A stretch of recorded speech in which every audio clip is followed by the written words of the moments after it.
Soy Enrique Guigarte de los Agustinos Recoletos, me da mucho gusto saludarles. En esta ocasión quiero hablarles sobre la iniciación cristiana en Milán. San Agustín vive su propia iniciación cristiana en Milán en el año 387. Él abandona la finca de Casiciaco, llega a la iglesia de Milán, dará su nombre para formar parte de los competentes y empieza todo este proceso de preparación para el bautismo. Uno de los ritos importantes era la traditio symboli, es decir, la entrega del símbolo de la fe. Los que se iban a bautizar reciben y escuchan de labios del obispo tanto el texto del símbolo de la fe como la explicación de cada uno de los artículos de la fe.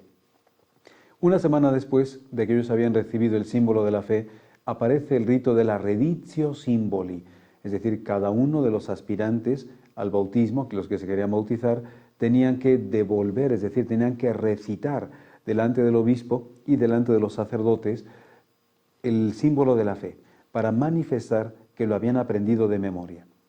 Como una preparación a lo que sería la reditio solemne, es decir, la repetición solemne del credo, la noche de su bautismo.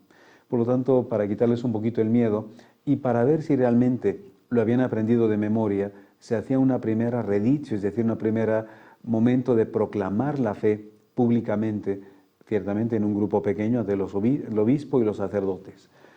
Después de la reditio del símbolo, tenía lugar otro acontecimiento fundamental, y ese acontecimiento era la traditio, la oratio dominica, es decir, la entrega del Padre Nuestro. Se entregaba, es decir, una vez más el obispo recitaba el Padre Nuestro para explicar cada una de las partes de esta oración fundamental de los cristianos como un elemento que preparaba para el bautismo.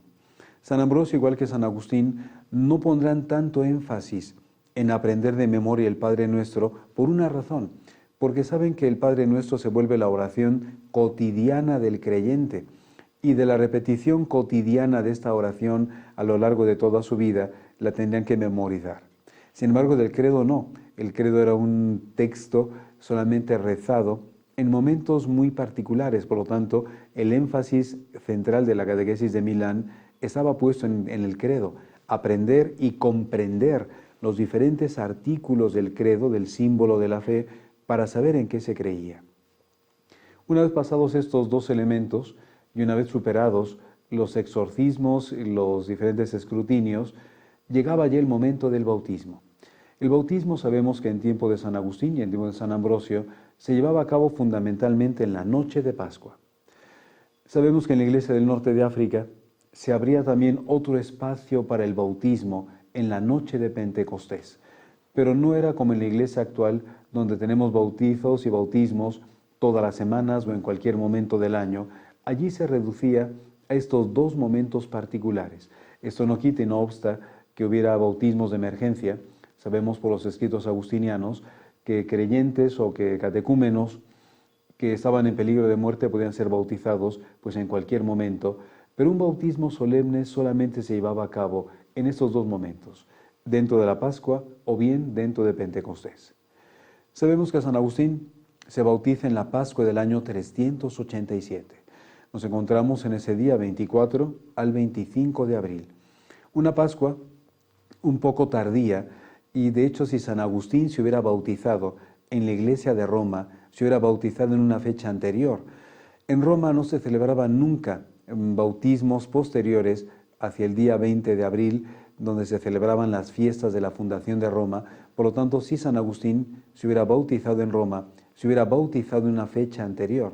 No obstante, como él vivía en Milán y se bautiza en la iglesia de Milán, recibe el bautismo, por lo tanto, después de esa fecha, es decir, el día 24 al 25 de abril. San Agustín, por lo tanto, está dispuesto, aquella noche llega ya a recibir el bautismo. Conocemos hoy por los vestigios arqueológicos que el lugar donde recibe San Agustín el bautismo es una enorme piscina bautismal que recibe hoy el nombre de San Giovanni alle Fonti, es decir, San Juan en las fuentes, que era la piscina bautismal de lo que se llamaba la Basílica Nova, es decir, la Basílica Nueva de San Ambrosio, una iglesia que después se conoció con el nombre de Santa Tecla, dedicada a una de esas antiguas mártires del mundo oriental que fue muy popular en tiempo de San Agustín. Por ello, pues, San Agustín se dispone en aquel año 387 en la iglesia de Milán a recibir el bautismo invitándonos a nosotros a recordar y a renovar nuestro propio bautismo. Soy Enrique Díaz de los Agustinos Recoletos y me ha dado mucho gusto acompañarles.